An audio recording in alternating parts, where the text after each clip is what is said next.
I have a question, if it's okay. You bet. Yeah, I was wondering, besides the use of the T group, what else do you think made LIOS be as impactful and appreciated as it was? What are the other gems that came from that program that made a difference? Well, I want to, oh, go ahead. Somebody else. Yeah, I, I was going to say, David, that I think the laboratory learning pedagogically shaped like how do we take this abstract concept Yeah. and root it in an experience? So how can we create an experience that comes first and then give people glasses for reflecting on that experience, and then the theory made sense. So instead of teaching the theory, we I mean, I'm overstating it, being dramatic, but they'd have an experience just like in a T group. There'd be an experience of some kind of simulation, like a weekend on power and conflict, all this kind of stuff. And then the theory was connected to the experience, but the experience came first. And another thing that I was involved in was one of my assignments was how can we create grades? All of us, and Ron was especially, look, we got to have grades. We got to have grades. This is an academic program. So how do you grade people on things like self-awareness and stuff like that? Right. So Bob and I were in this organization called ACC, Association for Creative Change. And I had been on a committee that was working on a self-assessment process for consultants. We took that same model, and each student had to gather data about themselves. Like each of the areas we called an ACE, an area of content expertise, and they would get data from their fellow students, from the faculty, and from people if they in the workplace, and they wrote papers. They had to integrate the data and then figure out what it meant. So instead of us putting a grade in the upper right hand corner of the paper, which is the only thing in a traditional program that matters, right? You do what you do in order to get something in the upper right-hand corner. The focus was on learning and insight and feedback, and then, and by the way, you're going to get a grade up. And then maybe I'm overstating it. Ron, does that ring true for you, or am I just remembering a fantasy? Well, I think that's one of the major hurdles that we wrestled with, certain, but not a grade. We based it on competence assessment. Yep. And then we wrestled with what does that mean?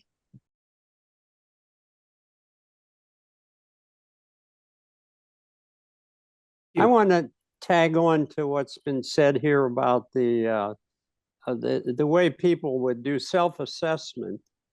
And then, but however, when they gave it to us, we responded. We would not necessarily agree with it all, but it gave us a huge start. So when I went to Pico Energy, which was one of my greatest interventions, it really was historically. I worked in a department with 600 engineers, and the VP, it was just remarkable. One thing that he said to me, the VP, David Helwig, that he said, well, everybody's so late in getting in their evaluations, the managers and supervisors. And I said, well, why don't you do this? So I got him on our model. I said, why don't you start with the workers all? You give them criteria, bullet points or whatever, have the workers write their thing.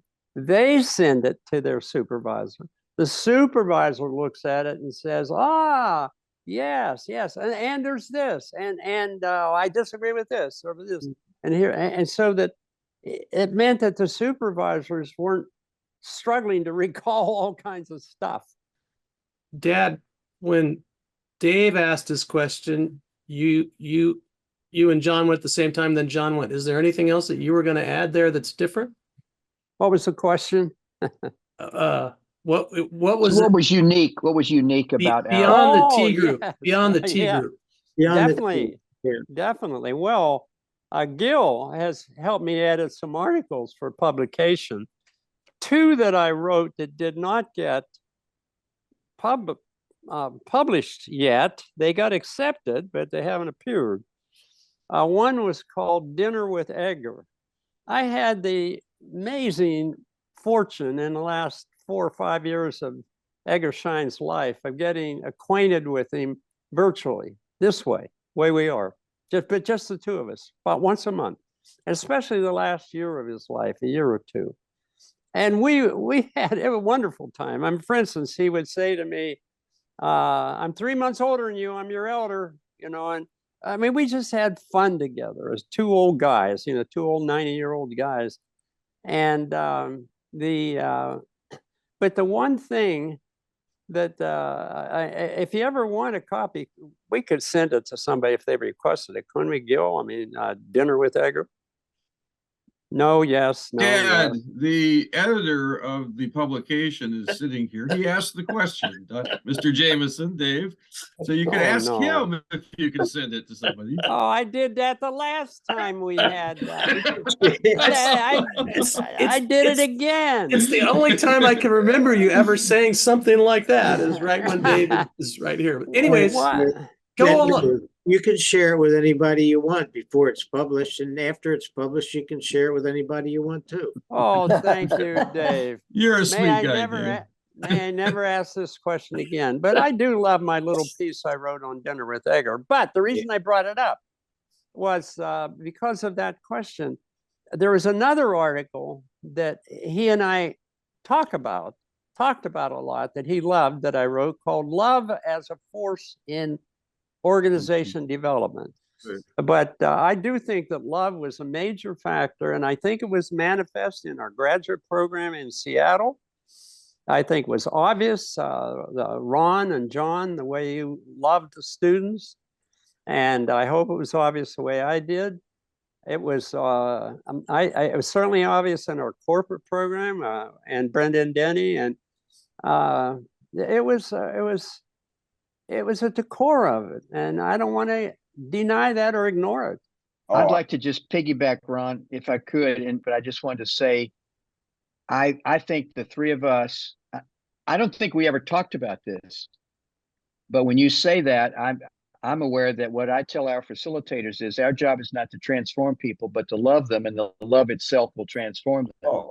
And I think that we were able to create a container among this energy field. This is woo-woo stuff, but that, yeah, we were dealing with real stuff in the real world inside of a container where people felt respected, cared about, seen, known, heard, understood, provoked, challenged. There was something real about that world that they stepped into, and I think love was a major factor there.